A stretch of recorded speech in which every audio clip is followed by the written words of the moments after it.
Hey guys, it's Ash and welcome to our newest meta tier list for the new month of December. So guys, just recently, about a week ago, we had the Brawl Stars World Finals. So this tier list really takes into account a lot of the stats by the best teams and players in the world. We got the win rate, ban rates, pick rates of all the brawlers, as well as looking at the top of ranked mode, the highest leagues, legendary, masters, and pro league. All the data accumulated to make the most accurate tier list. So these are the worst brawlers in the current meta with the worst stats and almost never played by pro players. We've got Colt, Edgar, El Primo, Jesse, Surge, Ems, Drum, Clancy, Leon, Rosa, Sam, Jackie, and the new brawler Gigi. Guys, the new brawler Gigi is pretty bad. She currently has the lowest stats, the lowest win rate and pick rate pretty much in every league right now. We're talking about from bronze all the way to pro league. She is currently dead last. As for these other brawlers, a lot of these brawlers are just so easy to counter, especially by good players. A brawler like Grum is actually pretty strong at lower leagues. We're talking about anywhere below mythic and lower. Grum is actually a very good brawler as a last pick, but in the pro league sense, we're talking about the top tier players. Grum really struggles, and so a lot of these brawlers are just so easy to counter, and then their lack of range, brawlers like Edgar, Primo, Sam, Rosa, Jackie, obviously like we said, Gigi also lacks range. All these brawlers are just easy for the enemy to feed off of you and charge their hyper charges. Next, moving on to the 2-star brawlers. These brawlers are a little better than the 1-star brawlers, are pretty strong in certain areas. For example, Chuck is really strong on Heist, but really struggles elsewhere. We've also got Maisie, Dynamite, Shelly, Colette, Chester, Griff, Buzz, Meg, Spike, Pearl, Lola, Sprout, 8-Bit, Fang, Poco, Miko, Mandy, Bonnie, Mr. P, and Bo. So a lot of these brawlers have been falling out of the meta. A brawler like Mandy really struggling. She was played 0 times, banned 0 times in the World Finals by pro players. And that just shows you that in that pro sense, she's a very easy brawler to deal with. But not just that, just recently because of the hypercharge changes, every brawler only gets a 5% damage increase with their hypercharge, and that hurt Mandy a lot because now it's easier to survive her hypercharge super with a lot of other brawlers. A brawler like Mr. P also got nerfed a lot as well. Supercell have been nerfing Mr. P like every balance update, it seems like. A brawler like Bo takes longer to get his hypercharge with his super as well. Now a lot of these other brawlers, we got Lola, Pearl moving up a bit. We got Miko falling as well. Just another brawler really strong on Heist, but struggles pretty much everywhere else due to the lack of range. And of course, the recent changes to hypercharge, making a lot of these aggro brawlers pretty weak now. Even a brawler like Fang takes eons to get a hypercharge. You'd be lucky to even get one hypercharge with Fang in a game, guys. Now, moving on to the 3-star brawlers. These brawlers are a little more respectable. You're gonna see pro players playing them here and there, and oftentimes a lot of these brawlers are picked with your last pick or an early pick like Eve, who can be great on certain maps like Safe Zone out in the open. You've also got other brawlers that are great versatile picks. We got Sandy, Trunk, BB, Barley, Rico, Stu, Bull, Lumi, Frank, Daryl, Piper, Tick, Janet, Mortis, Lou, Ziggy, Doug, Gale, and Nita. So we got to talk about one of the newer brawlers, Ziggy. Guys, Ziggy is a great last pick brawler, but you never want to pick him early because he's just so weak to assassins and tanks. Not just that, other throwers, artillery brawlers just outclass them easier. You got Juju, Willow, Larry, all of these brawlers with their supers that can handle aggro threats, assassins, and tanks better, making them better options than Ziggy. We also got brawler like Piper moving down in the meta as well. Guys, sharpshooters are really struggling right now in this meta. At the top, you got some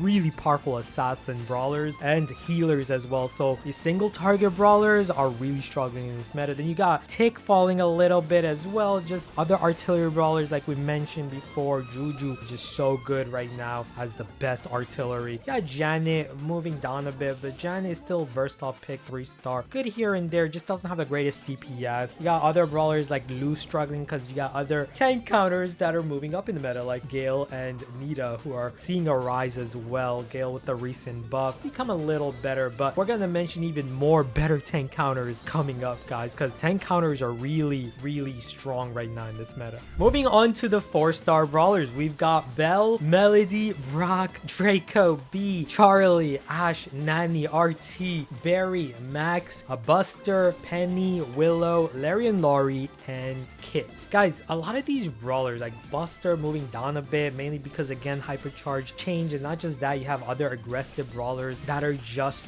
really overpowering for Buster. Not just that, I think a lot of his best maps have been removed as well from competitive, so his stats are falling just a little bit. You got Draco in the 4 stars as well. Draco used to be a monster before the hypercharge changes, because right now you only get a 5% damage buff now, right, from the hypercharge, so just not as powerful as he was back in the days, right? And then you got these other powerful tank counters like B, Charlie are doing pretty well in this meta right now. You've got versatile picks in Bell and Brock. These brawlers as marksman brawlers are better in terms of other less versatile picks like Mandy and Piper that doesn't offer as much versatility, so it's better or safer to go with these brawlers, especially if you're gonna go with Nani, RT as well. Nani just outright counters other sharpshooters, and RT has that health, and not just that, the ability to use his super to get into his tank form. They can counter other tanks or assassins, just offers more versatility. Now moving on to the 5-star brawlers, some of the best brawlers in the entire game. You pretty much see these brawlers being played pretty much every game by pro players. Whenever you're watching competitive esports world finals, you basically see these brawlers pretty much every match. You've got Lily, Amber, Squeak, Mo, Gus, Gray, Cordelius, Byron, Ali, Carl, Jean, Jay Young, Tara, Shade, Pam,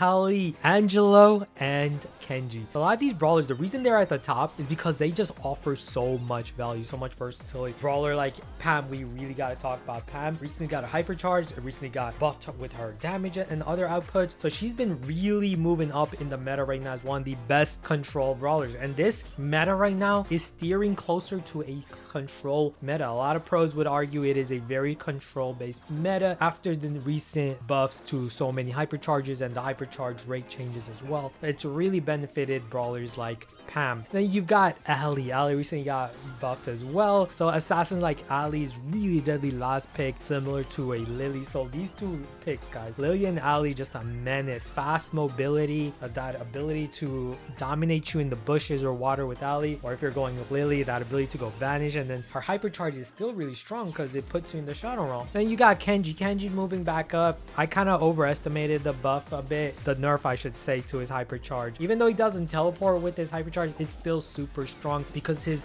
base kit is just really strong. The ability to just heal so much with his healing trait, on top of that the constant aggression is just so hard to deal with, and he's got a healing gadget on top of that. He's still a great aggro pressure brawler, so I don't think Kenji's gonna ever go down below 5 stars again unless he gets another substantial or significant nerf. Then you got Shade. Shade is really strong as a late pick. He's just so dominant in maps with lots of walls. So in the world finals, these brawlers have really shined there. You saw Shade so often being used in like a map like Layer Cake as a last pick. He's just so dangerous, and then the ban rates for these brawlers are also very high. Pros are always going to be banning these brawlers. Now for the top of the top, the cream of the crop, we've got the 6-star brawlers. We've got Mina, Meeple, Finks, Otis, Hank, Ruffs, Juju, Kaze, and Bro. All of these brawlers, guys, are just absolutely dominating the meta. And we've seen it in the world finals. These brawlers have the best stats. They have the highest win rate, the highest pick rates, and the highest ban rate pretty much every single game. Mina had about a 90% ban rate, which is just bonkers, just dominant. She's just so broken right now. Even after her recent nerf, she's just so hard to deal with. 2 gadgets that are extremely powerful, mobility, range, just everything on her kit. You got Meeple, recently got a reload buff, damage buff. Supercell really wants Meeple to shine, and on top of that, recently got hypercharge, which is so strong. Charges it very quickly, hard to deal with. Stun gadget, another trap gadget. All these brawlers just offer so much versatility, by the way. Finks is so good at countering his tanks and assassins. On top of that, again, his super versatility allows him to counter every other threat as well. You've got Otis, the best tank and assassin counter in the meta. You just can't go wrong with him. He just deals so much damage, over 3,000 damage per shot with his star power. That's 4. If you hit all 4 of those shots, that's 4,000 damage damage right there, guys. You got Hank as well as the best tank in the game. Even with the recent hypercharged damage output nerfs, it didn't really affect Hank at all. He's just so dominant in so many maps, just heals so much, so tanky. You've got Ruff, super versatile pick. Now, Ruffs is a brawler that's really underrated by low tier players. If you're playing in the low league, you're rarely gonna see Ruffs, but high leagues and by pro players, Ruffs is a menace. One of the best brawlers if you're playing with, you know,